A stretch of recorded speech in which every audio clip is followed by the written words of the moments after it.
সবাইকে নমস্কার অন্ত কিচেনে। আজ আমি আপনাদের সঙ্গে শেয়ার করব বাচ্চাদের স্কুলের টিফিন। তো চলুন ডিম টোস্ট করে দেখাই। এখানে একটা ডিম নিয়েছি, দিয়ে দিলাম লবণ, দিয়ে দিলাম কিছুটা পেঁয়াজ, এখানে আপনারা লঙ্কাও অ্যাড করে দিতে পারেন।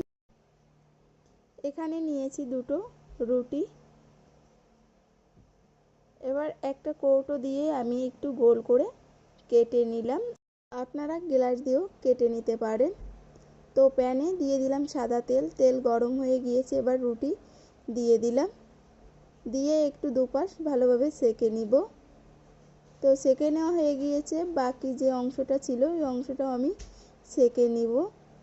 এবার ডিম দিয়ে দিলাম, ডিম দিয়ে গোল যে অংশটা রয়েছে কাটা ওই অংশটা ডিমের উপরে দিয়ে দিব। এক পাশ ভাজা হয়ে গিয়েছে, অপর পাশ উল্টে দিব। এভাবে উল্টে পাল্টে ভালোভাবে